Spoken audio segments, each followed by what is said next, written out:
Good evening. I assume the machinery is working. Is that right? Very good. Well, I'm pleased to see so many of you out on what turns out to be a rather grim evening. Just a short commercial before I begin with my introduction. As you probably know, we're here under the auspices of the University Lectures Committee, which in turn is funded by the government of the student body, and for that we are grateful. Seeing so many of you suggests what I have already speculated on. I suspect that there are few topics more important to the average person or more confusing these days than the state of the economy. Here in Iowa, for example, we have the rather peculiar situation of experiencing the highest farmland prices in history, crop farmers doing very well financially, livestock farmers claiming they're going broke, meat packers in and out of business, the state with a heavy surplus in its treasury, and reporting one of the lowest unemployment rates in the nation. And elsewhere in the country, we see automakers bribing customers to buy automobiles, gasoline prices jumping up at one station and downward at another, unemployment at 7% and probably headed still higher, a dazed and a bit dizzying stock market these days, record profits in some industries, and at the same time a record rate of bankruptcies. Inflation on the one hand and recession on the other. A circumstance I was told many years ago is just not supposed to happen. Well, it did.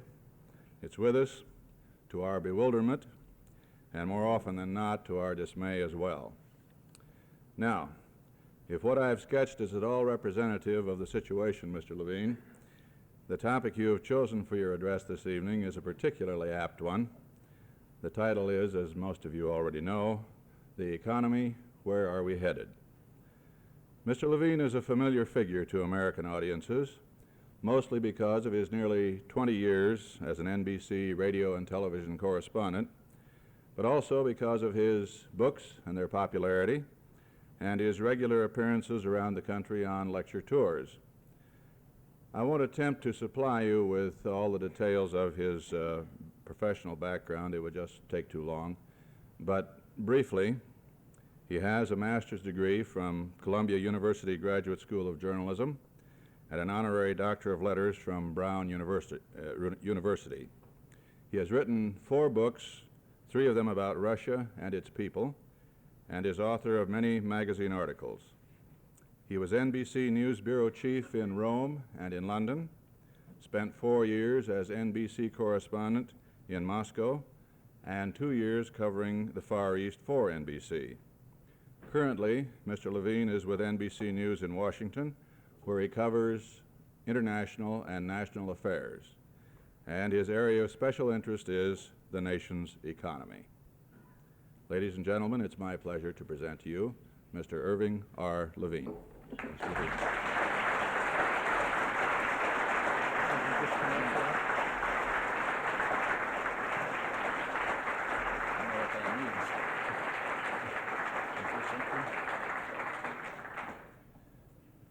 I'm not sure what this means. No, it's okay. It's not okay. All right. Thank you very much. I guess the loudspeaker is working, and I must say that after what has occurred over these past years in Washington, it's really quite nice to be in a room with a microphone that you can see. I want to thank you for that nice introduction. You spoke of being nice to see an audience this size on a grim evening of this sort, and after some of the things I'm afraid I'm going to be speaking about, it may be a good deal more grim. I'm pleased to see that there was no difficulty with the seating here tonight, deciding where one was to find his or her seat, unlike the difficulties I understand you've been having in the student body here over the seating at the stadium. I'm also pleased to see that, up to the moment at least, the east side of this auditorium does not appear to be sinking.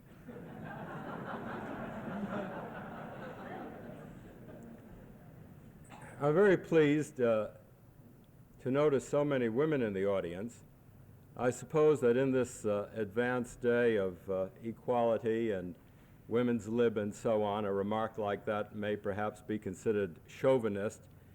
But nevertheless, for the women here who are interested in world affairs and in the economy, I'd like to repeat the words that I heard when I was in London, spoken by Barbara Castle, who was the first woman member of a British cabinet, when she was addressing a feminist group. She said, and I'd like to repeat to you, to the women in that group, whatever your work, whatever your mission in life, place your faith in God, and she will see you through. Not long ago, I received an invitation to address a World Affairs seminar to speak on the economy, as will be my subject here this evening. And the note concluded with the words, "We very much hope that you can come because we are all very anxious to hear the dope from Washington." Well, I wasn't quite sure how to take that. But nevertheless, the dope from Washington that I'd like to share with you this evening concerns the nation's economy and where it is headed.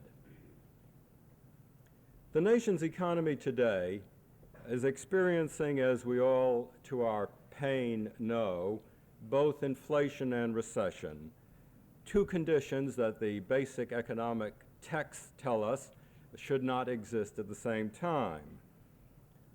Nevertheless, unemployment is now at 7.1% of the labor force. 6.5 million Americans who want to find jobs are unable to find them. The gross national product, the output of the nation's goods and services, has been declining, down a rather startling 9.2% in the last 3 months of last year.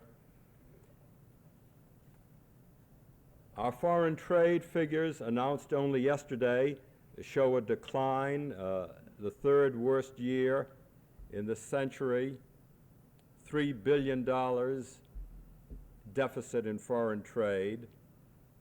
And the cost of living, a subject of interest to all of us, went up 12.2% last year.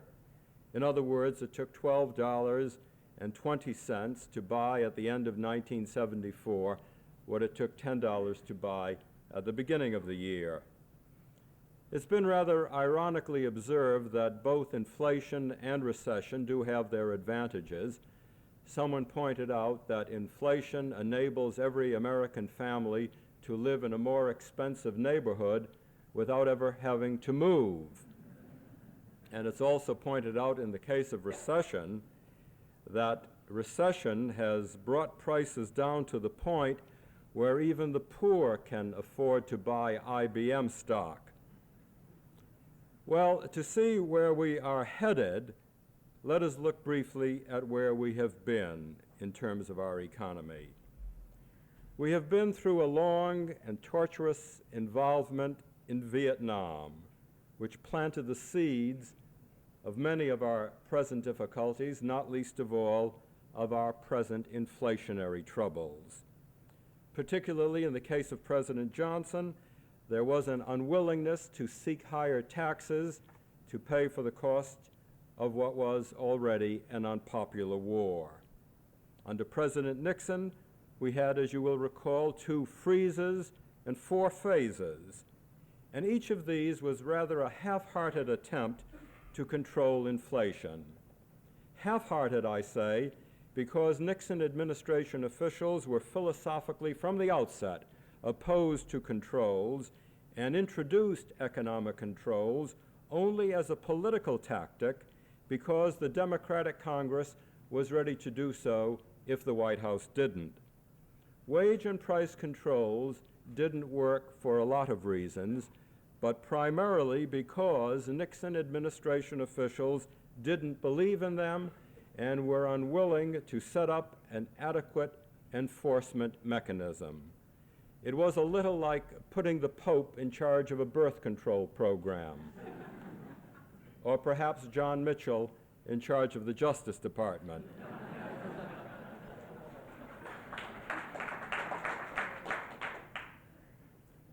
In any event, when Gerald Ford became president on August 9th of last year, he inherited a policy in which he basically believed.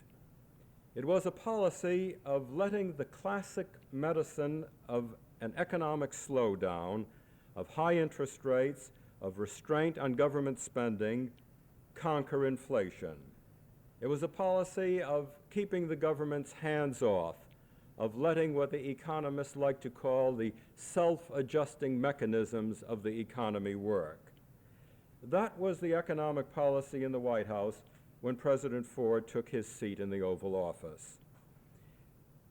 Since then, economic policy under President Ford has gone through three clearly defined stages. Stage one of the Ford program was to buy time. When Mr. Ford became president, Democrats were demanding decisive action against inflation. 3 days after he was sworn into office, President Ford very skillfully disarmed the Democrats by adopting their main proposal, a summit conference on the economy. You will recall that Mike Mansfield, the Democratic leader in the Senate, and others were calling for a summit conference of experts to discuss the state of the economy and to come up with solutions, the great American belief that a committee can solve anything. Well, 2 months were consumed by the preparations and by the conferences themselves. President Ford was widely praised, and justifiably so, for listening to a variety of views, but in doing so, he bought time to decide on stage two. Most of the advice that he received at those economic summit conferences was to turn away from the fight against inflation, from high interest rates, from a cut down in government spending, from the other methods that I've described, to turning to what appeared to most of the participants at those meetings as a more threatening danger, the danger of recession.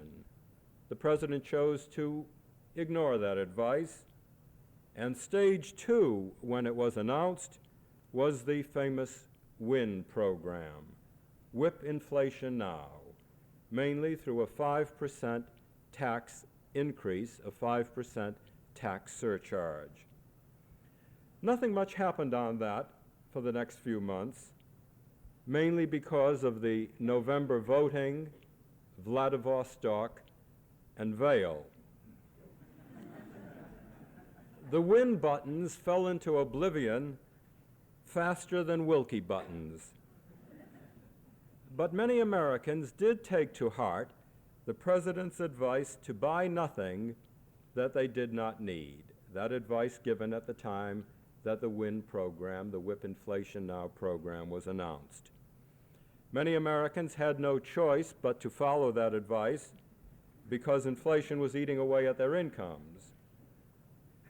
But this drop in spending, caused in part at least by the president's advice, accelerated the economy's slide into recession.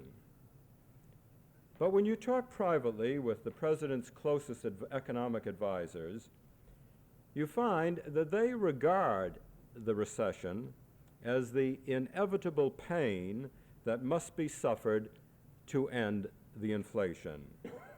In a sense, and only in a sense, recession is a measure of the success of the anti-inflation program. The advisors quite rightly see signs now that inflation is being subdued. We see a decline in some raw material prices. Interest rates have come down in rather sizable increments over the past few months. And now, of course, we see the refunds in automobile prices representing a drop in that very central commodity. However, the recession has brought us, and perhaps prematurely to my mind, to stage three of President Ford's economic policy, which some may call the stage of snatching defeat from the jaws of victory. victory in the battle against inflation was in sight. But the president decided to forego that victory against inflation and turn instead to placing priority on coping now with recession. This, to my mind, was a mistake because premature relaxation of anti-inflation measures run the risk of a much worse inflation later on. The switch in President Ford's policy may have been a mistake, but it was entirely predictable. It was inevitable. It was inevitable because of one fact, the fact that the political cycle in this country is shorter than the economic cycle. What I mean by this is that the time it takes for any economic policy to do its job, to successfully complete its cycle, is longer than the nation's political cycle will tolerate. The political cycle is now drawing us closer to a presidential election and is producing pressures for pumping up the economy, whatever the cost may be in the future. So if the president were not to propose a tax cut and bigger deficit spending, the Democratic Congress would, bowing to those same political pressures. Thus, economic considerations again fall victim to political considerations. Speaking of political considerations, I must digress for a moment from my central theme to note the fact that President Ford and his administration did not even concede that we were in a recession until after last November's election was over, because it was thought that it might hurt Republican chances in the election. So, for a long time, administration officials had been using various euphemisms to describe the state of the economy. Treasury Secretary Simon was calling it a stagflation. Others called it a slumpflation. And Commerce Secretary Frederick Dent introduced a new and imaginative term into the nation's economic lexicon, describing the state of the economy as sideways waffling. Call it anything, but during the election campaign, President Ford insisted that we were not in a recession, although independent economists and most of the statistics showed that indeed and unhappily we were. Then one week after the election, the White House quite remarkably discovered that indeed we were in a recession, because the political considerations no longer played a role. Well, so much for the political motivations for the new economic program that President Ford delivered to Congress 2 weeks ago, along with his energy proposals. I'd like now to briefly survey those proposals and to consider their impact on the nation's economy. The economy is what I watch for NBC News. That is to say, it is my job to watch the men who make economic policy. In that respect, I suppose I might be called a Simon, Seidman, Schultz, Greenspan, Burns, Butts watcher. Earl Butts, that is. I might say, too, that it's an occupation that does have its rewarding moments. I remember particularly covering a meeting of dairy industry farmers being addressed by Secretary of Agriculture Earl Butts. He has always been a fervent advocate and supporter of administration policies, and in this case he was assuring the dairymen of the administration's support. And he concluded with this wonderfully mangled metaphor. He said, "When it comes to working for the best interests of the American dairymen, the milk of human kindness will never go sour in my veins."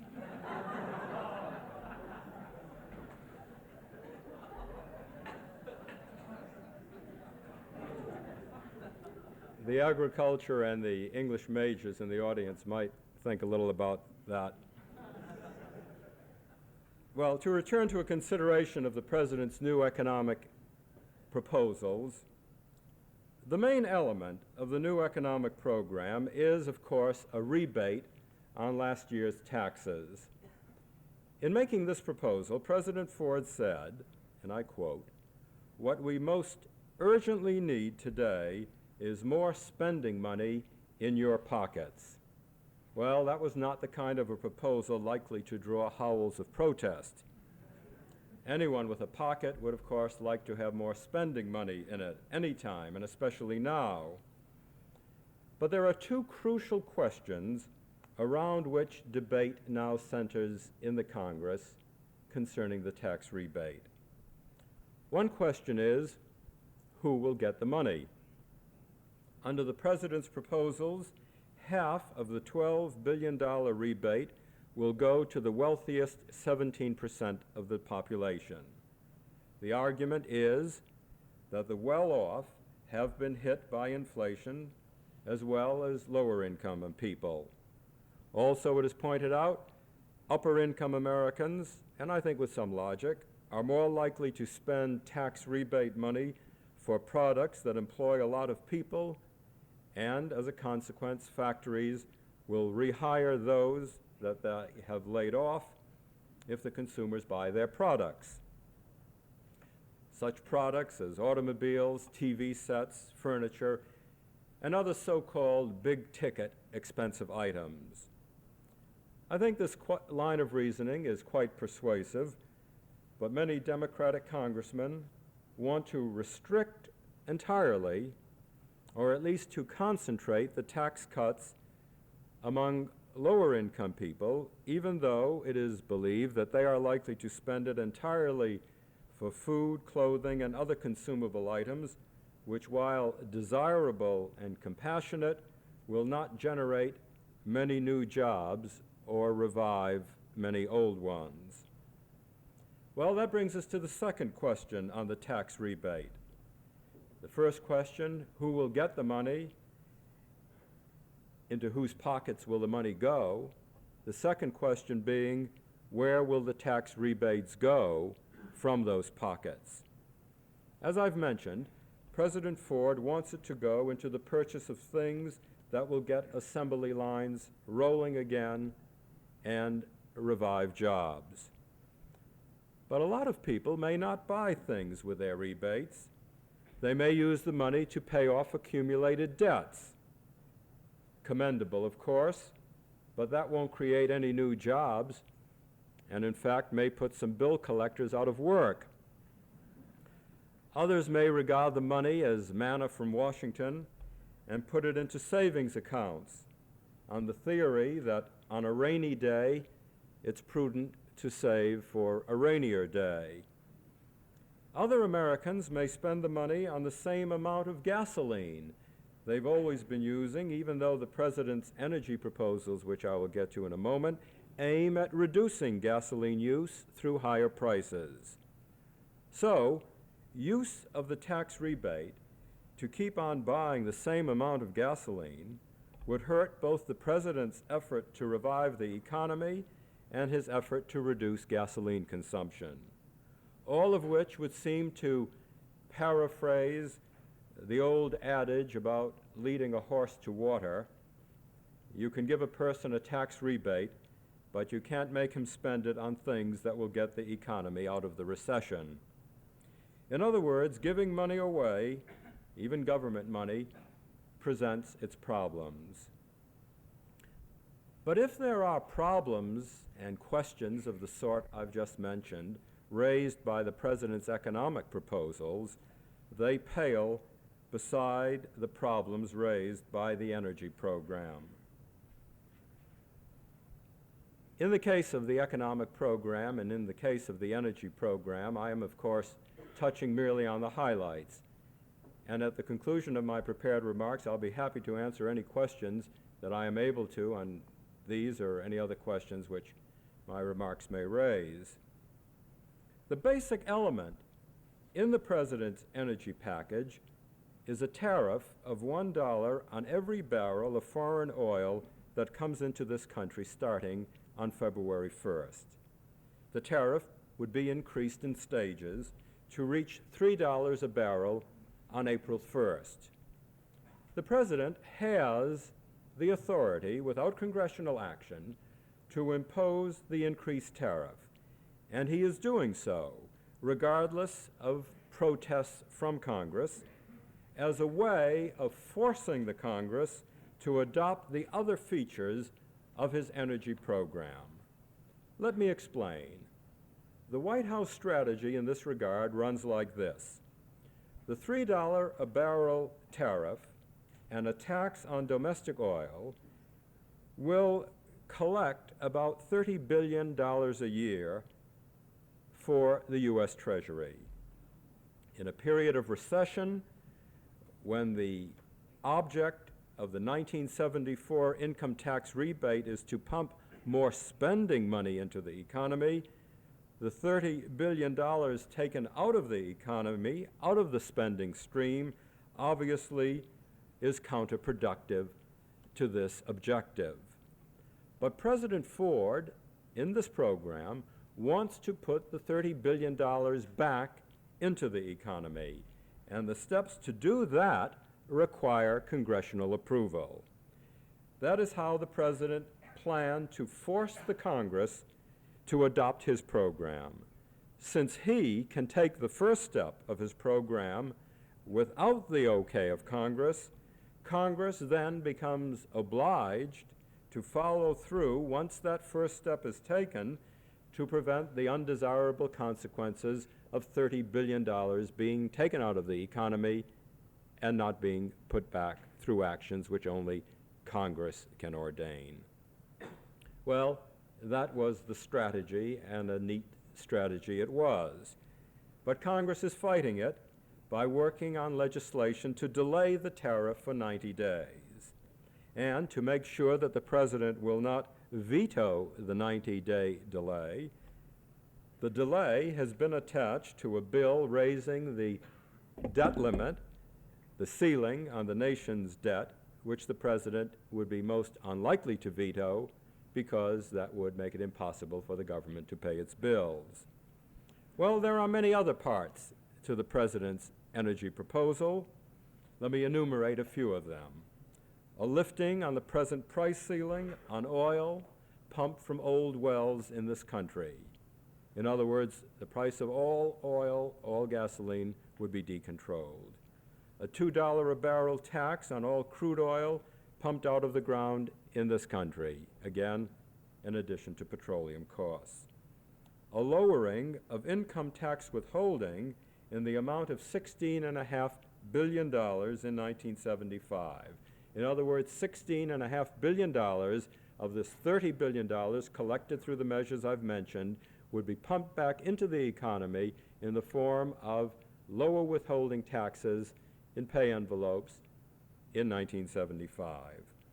And there would be other ways in the way of incentives to industry, in the way of an $80 per individual payment to those whose income is too low to pay taxes, and so on. The main central objective of all of this, the simple central objective, is to force Americans through higher prices to use less petroleum in all of its forms. President Ford chose higher prices for all petroleum products as the way to cut down on use, rather than to accomplish this by gasoline rationing or by a direct tax on gasoline at the pump. Since the President announced his program 2 weeks ago tomorrow, I've spent a good many hours talking with administration officials, including, I might say, the President, Treasury Secretary Simon, and others, as well as with members of Congress, energy experts, and oil industry executives. And for what it is worth, my personal conclusion is that the approach of the Ford energy plan is complicated, dangerous, and could greatly worsen particularly inflation and also recession. Estimates of the impact on inflation range anywhere from a 2 to 4% increase in the cost of living in 1975. The cost of all petroleum products, as I've mentioned, would be increased by the amount of the tariff, by the amount of the tax, by the amount of the decontrol of prices of petroleum. And this would find its way through a great variety of products, many of which we do not realize in our daily life have a petroleum base. A 2 to 4% increase in the cost of living in 1975 would mean that once again this year we would have an inflation rate above 10%. Also, the high prices for oil would impose new burdens on industry and on sales rather than provide the needed stimulus to get assembly lines rolling again. Critics of the proposal describe the $30 billion tariff followed by the scheme for putting the money back into the economy as a case of taking money from one pocket and putting it into another. There must be an easier, less Rube Goldberg way of cutting down on the use of foreign oil. And maybe, just maybe, the entire emphasis may be wrong. Perhaps the President and the Congress should be concentrating on clearing the obstacles to producing more oil, coal, and nuclear energy of our own to reduce our dependence on foreign oil rather than exchanging angry words about tariffs. Perhaps it's well to question the basic premise. Why attempt to drastically reduce oil imports at this particular moment of recession and inflation? There is no shortage of oil in the world today. Storage tanks in the United States are full.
Why not go another route? Why not encourage less driving, of course, by closing gas stations perhaps on Sundays, enforcing the speed limits, passing legislation to require Detroit to produce smaller, less gas-consuming cars, and above all, place the emphasis on producing more oil, sulfur-free coal, and nuclear energy here at home. And then, as our production starts to increase, and as our rate of use of energy, if the rate of use of energy ceases to climb so sharply, at that time, then would be the moment to gradually cut down on imports. In other words, the objective of reducing our dependence on foreign imports is indeed a valid and worthwhile one, but it seems to me that the timing and the approach is ill-timed and dangerous. Undoubtedly, there are risks and dangers in the path of action which I've discussed, but these may be less than those incurred by the sudden disruptions that many economists and many experts feel are inherent in the President's plan. Now, having said that, let me add that there is one great virtue to the President's plan, and that virtue is that it is finally forcing the issue. After a wasteful year, a sinfully wasted year of no action on energy, the President's program, the unilateral step which he has taken on raising the tariff, will force action. President Ford introduced his energy plan by saying, "We've diddled and dawdled long enough." Indeed we have, and the President's plan provides the spark that may finally produce action. The President's energy program and his economic proposals have done something else. They have placed him in a role of leadership, the role of taking the initiative, an image which many observers felt through these long months since he took office, especially with the pardon episode, which many observers felt an image that he had failed to project. This is of great importance, it seems to me, in coming to grips with our energy and economic problems, because leadership certainly is essential. From the President's point of view, and from the point of view of the Republican Party, I might add, it may be of great importance too in the case of the 1976 presidential election, in which President Ford, of course, plans to be the Republican contender. I can't refrain from digressing briefly in a humorous vein to point out that there are, of course, a good many Democratic contenders, more, it seems, every day, but I can confide to you that the Democrats have, in fact, chosen their ticket for 1976. And despite his problems at Chappaquiddick, despite his disavowals, the Democratic nominee will be Teddy Kennedy, and despite his well-known problems, the vice presidential nominee will be Senator Eagleton, and their slogan will be, "You drink, I'll drive."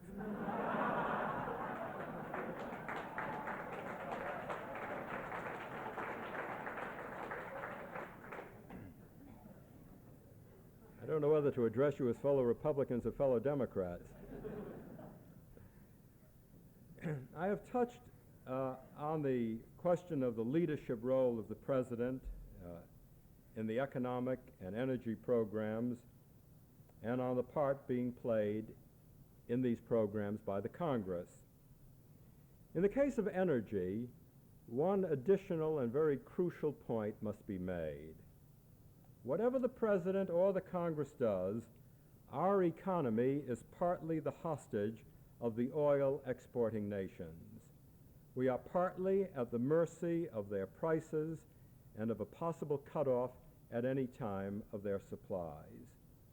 The unhappy fact is that a principal solution to our basic economic problems rests more in the hands of Faisal than of Ford, more in the decisions of Kuwait than of Congress.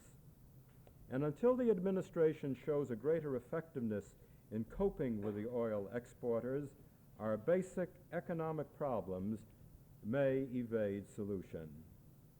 It's worth noting, I think, in retrospect, that the 1973 and 1974 oil crisis, both the Arab embargo and the big price increase, occurred at a time when former President Nixon was greatly inhibited by the Watergate revelations and by the weakening of his support in the Congress and in the nation. In other circumstances, a president who was not politically handicapped might have rallied other nations of the Western Alliance to take concerted counteraction on the matter of oil prices. Also, if the president had not been so preoccupied and so weakened, the prospect of possible military action might have intimidated the Middle Eastern nations into constraint. In the embargo and in the case of oil prices. Let me hasten to add that in the days following the Vietnam experience, I am not so naive as to suggest that American military intervention in the Middle East would have been desirable or conceivable. But it need not have been the threat of military action by a major power. For example, Saudi Arabia is regarded with varying degrees of enmity by Yemen, Egypt, Iraq, and Iran.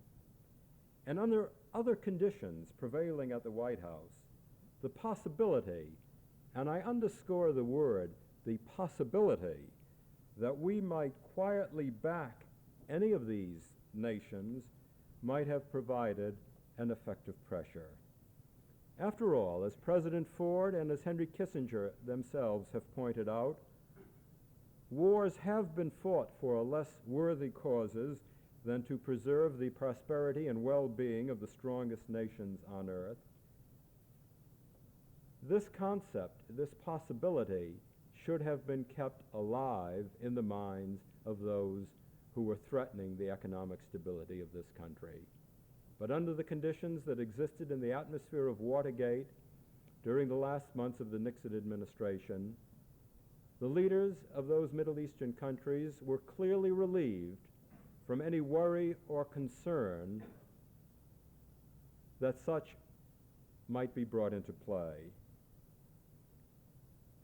It might be added that in a different era, the possibility that the CIA, the Central Intelligence Agency, might have been at work to undermine one or another of the hostile rulers in the oil countries might also have acted as some kind of a restraint. But here again, it was clear that in his handicapped status, President Nixon was incapable of ordering or authorizing such actions.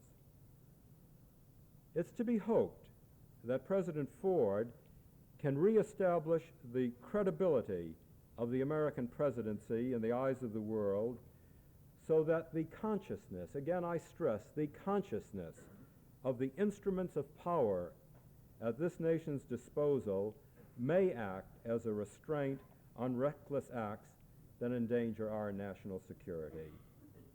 There has been in recent days a good deal of discussion and much criticism of remarks by Secretary of State Kissinger, which President Ford has seconded, that in the case of economic strangulation, the use of military force by the United States could not be foreclosed. Some wit remarked that it was a case of pouring trouble on oiled waters. Well, nevertheless, we may already be witnessing beneficial results from the simple raising of the option of military action. The decisions of the oil-producing, exporting countries in Algiers last weekend, the decision to hold a meeting with oil-using industrial nations may be a symptom of their reluctance to tempt further showdowns with the United States on the question of oil price increases and a further embargo. Well, to conclude, the economic problems, the energy problems, which I've been discussing with you, their solution is made all the more difficult because of the era that we have been through, the era of Vietnam, the era of Watergate. These have resulted in a lessening of confidence in leadership, a lessening of confidence in our institutions, a lessening of confidence in ourselves. But it seems to me that there is reason for all of us to have a renewed sense in the future. It seems to me that the words spoken not long ago by Justice William Douglas, that the long-term future surely holds promise and opportunity for all. The enormous potentials of this land, of this economy, must not be overlooked. And so I hope you share with me the instinct to believe in the long term no matter how real and disheartening our present difficulties are. And to believe in those words of Justice Douglas, which I alluded to, when he said, "I think the heart of America is sound, the conscience of America is bright, and the future of America is great." Thank you.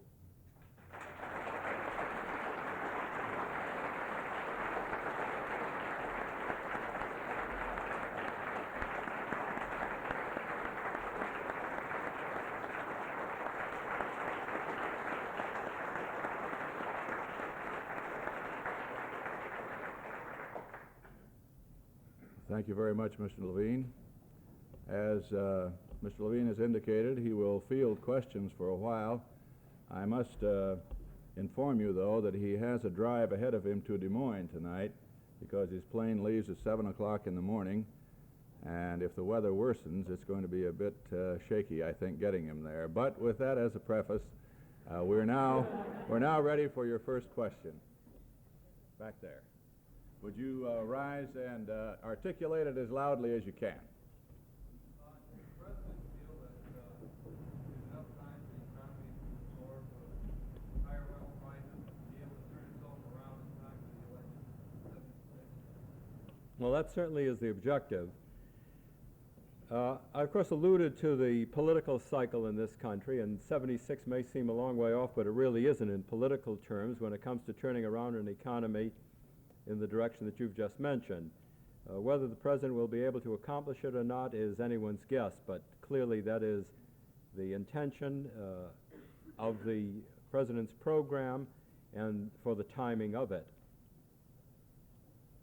What, in your opinion, are the possibilities of legislation to improve the efficiency of American automobiles, and what are the forces working against such legislation? The question is, what are the chances of legislation to improve the efficiency of American automobiles, and what are the forces working against such legislation? The chances of legislation are greatly diminished because of the energy problem. The emission controls, the meeting of the standards that had been set would, for a period of time at least, mean less miles to the gallon. The targets are being dropped in return for the promise by the auto industry that there will be a 40% increase in miles per gallon by in the next 5 years. The forces against such legislation are the one which I've just mentioned, namely the desire to improve gas consumption. There will be a general sacrifice, I'm afraid, of environmental considerations to energy considerations, and further, the economic considerations of not handicapping Detroit in its production, in its sale of automobiles, and in getting people back to work, so that the economic and environmental, or rather the economic and the energy considerations are overriding the environmental considerations which so many of us had placed such great hopes on. EPA Director Russell Train has said, at least once publicly, that he feels that conservation guidelines can be largely met and still maintaining the pollution standards. Now, A, is he on or off the mark? B, is he on his way out? Well, the general feeling was that Russell Train would be on the way out because it was hard to see how he could reconcile his frequently stated objectives for the environment with the compromises which were being demanded on all sides. Somehow he has managed to make that adjustment, and one can hope that the adjustment was made out of knowledge and confidence that indeed there can be certain compromises without too great sacrifice of the environment, rather than that the compromises were made out of a desire, which is so often the case in Washington, to retain his post. I'm afraid I don't have the answer to which has been uppermost in his case. Do you think that the government will ever seriously consider the use of military force to secure oil supplies? The question was whether the government will ever seriously consider the use of military force to secure oil supplies. I don't think that it is possible in this post-Vietnam era to believe that we would. Barring a long, sustained embargo where the economy would falter to the extent that the kind of sentiment which would be necessary for such a move would arise. But the point of Secretary Kissinger's remarks, of those by President Ford, which I tried to explain in my prepared remarks, is that a great power in the straits which we are in vis-a-vis the oil-producing nations cannot relieve those nations of having to take into consideration that possibility in the formation of their policies. There must be a restoration of the credibility of the use of our military force where it serves our national interest, even though we may realize that the use is highly unlikely. At least that possibility must be ever present.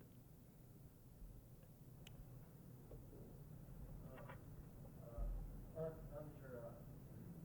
seem to favor kind of a soft approach to conservation measures. Don't we owe something to our European allies and especially the third world countries to take a more substantial conservation measures as far as energy because of the effects that it has on their I mean, it's bad enough on our economy, but on their economy it's a fact of disaster because of because of the small amount of their own oil.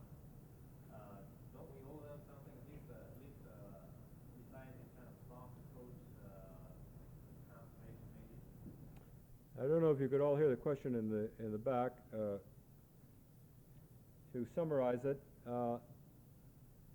I was asked whether my approach to the oil conservation problem was rather a soft approach, and don't we owe something to our European allies whose economies are harder hit by the oil problem, since they do not produce as much oil as we do, and most particularly to the less developed nations of the world who are very hard hit indeed. And I must say that that is an argument which is made for pursuing a very drastic conservation policy. It seems to me, however, that in the case of the less developed nations, it is not the United States which has imposed problems in the field of energy. It is the oil-producing nations. Those nations which represent themselves as the neighbors, as the friends, and as the compassionate allies of those nations. And it seems to me that it is their responsibility to price their oil for those nations so that those nations can afford it. And I must add that the oil-producing nations are taking steps in that direction. They have created a fund, small though it be, to help finance the purchase by less developed nations. It might be added that that is less than altruistic because money which is borrowed from that fund will draw a considerable rate of interest for the Arab and other Middle Eastern nations who are loaning that money. But nevertheless, I do not see that as our prime responsibility. I think a greater argument can be made in the case of the European nations.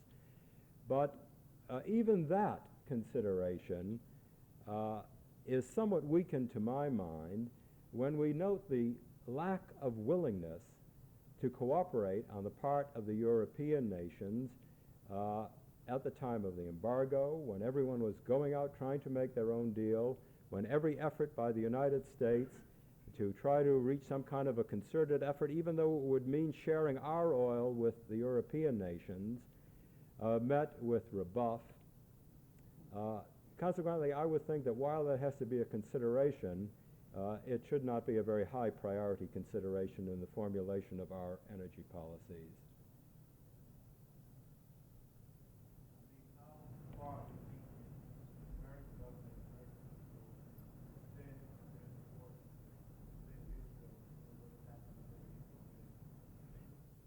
how, I wish you could repeat it and speak up a bit. How far do you think the United States government and people in the United States will extend their support to Israel that hasn't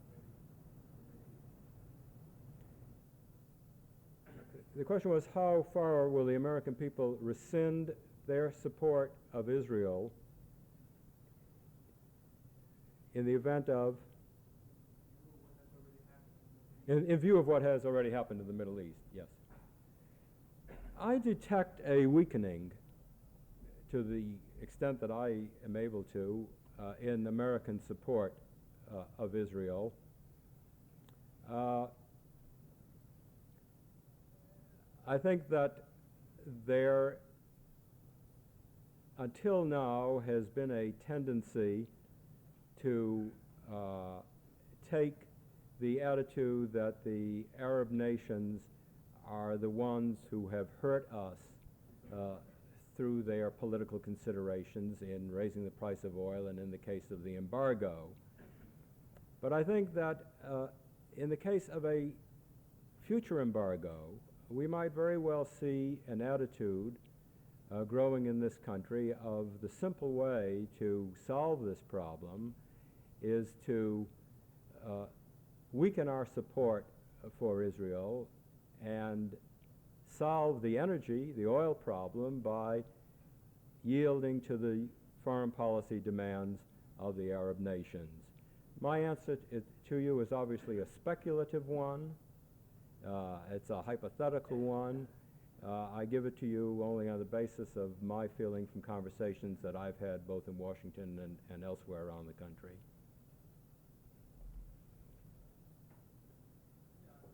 It seems like everyone is really in favor of giving back tax rebate programs. There are no one's against that. In your opinion, what are the alternatives for helping to defray the cost of that program, if indeed the tariff on the oil is not the way to do it? The means of defraying the cost of the rebate program, the 1974 taxes, well, there is nothing in the President's program that calls for a defraying of the cost of the 1974 tax rebate. As far as 1975 is concerned, the $30 billion that would be added to the cost through tariffs would be pumped back partly in terms of a $16.5 billion lessening in the withholding taxes. But as far as the $12 billion tax rebate in 1974, that just goes right on to the national debt, and there is no plan at all for compensating for that, except in this sense. The feeling is, the idea, the thesis is that the tax rebate will stimulate spending, will get the factories rolling again, will get production going again, will get people back on the jobs. People who are not working do not pay taxes. Factories which are not producing at capacity do not pay as much taxes. Consequently, the theory is, by stimulating the economy, in the long run, you increase tax revenue, and that somewhere down the line, there will be greater tax revenues to compensate for this. In the meantime, though, in fiscal year 75 ending in July and fiscal year 76 ending in July of 76, the total deficit for those 2 years will be in the neighborhood of $70 billion. Now that's a figure that staggers the imagination, but let me cite two figures to indicate just how horrific such a deficit is. 30% of all the money that the federal government spends, I'm wrong on that, $32 billion of all the money that the federal government spends in a budget of $300 billion, $30 billion is spent simply for paying interest on the national debt. 60% of all the borrowing that was done by firms, by farmers, by others in the capital markets of the United States last year was done by the federal government. And that figure is expected to go to close to 80% next year with that increase in the national debt. There's just so much money that can be borrowed, and when the federal government, which is first in line, is borrowing that money, it deprives industry, farmers, factories, individuals of the opportunity to have a crack at that capital for expansion and for productive activity. I've expanded greatly on the reply, but I think that is a fact which is very worth noting. Namely, a tax rebate is all very well and good, but somewhere down the line it is paid for. I'm just suggesting that possibly Vietnam and Watergate are a little too close to the issue, whereas, or to the problem rather, whereas a controlled economy calls for a program of deficit spending to stimulate the economy to prosperity, which causes a continual spiral of inflation. I think you're quite right. Very well put. Well, I meant to put it as a question. Well, had you put it as a question, my answer would have been yes.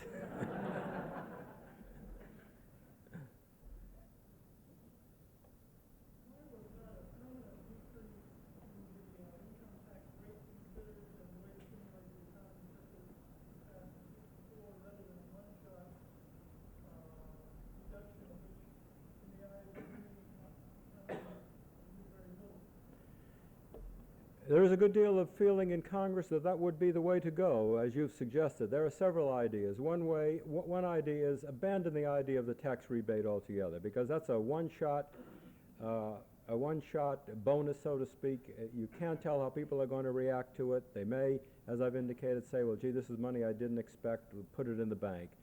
On the other hand, if you were to, as you suggest, lower taxes starting right away in 1975, well then many people see an increased paycheck every week, less taxes, and they'd be more inclined to make future purchases and so on. There's even been the suggestion, well, if you want to give it a one-shot thing, instead of doing it on 74 taxes, eliminate withholding taxes for 3 weeks in the United States.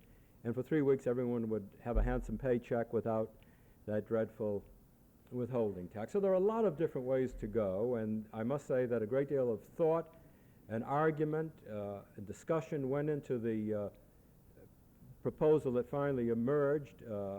The president and his advisors, at least on the tax rebate proposal, say that they are open to suggestion. They are fully willing to compromise with the Congress.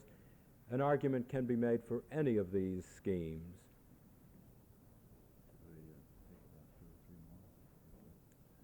Three more questions, and then we have to go on our way. On a personal level, in my responsibility to the economy and the energy problems, do we have no alternative but to yield ourselves to political motivations when they already have troubles you told us that they have politically and not economically motivations? What can I do? Well, the question is a very pertinent one, and that is, what can the individual do about all of these things? And of course the honest and realistic answer is not very much. The vote does play a role, and if you don't believe that, ask the congressman in New Hampshire who was defeated by 3 votes or whatever it's turned out to be. But furthermore, one thing I've learned in Washington is that a sensible, short letter to a congressman, to a president, to one of the president's advisors, is read and does have an impact. A lot of letters on postcards, all with the same message, are clearly campaigned, are clearly sponsored, and they don't have much effect. But I have been astounded to find that the kind of view which many of the questions here tonight have expressed, if expressed in a letter to a congressman or to a member of the administration, does have some kind of an impact. Now, it's like many grains of sand. I suppose enough letters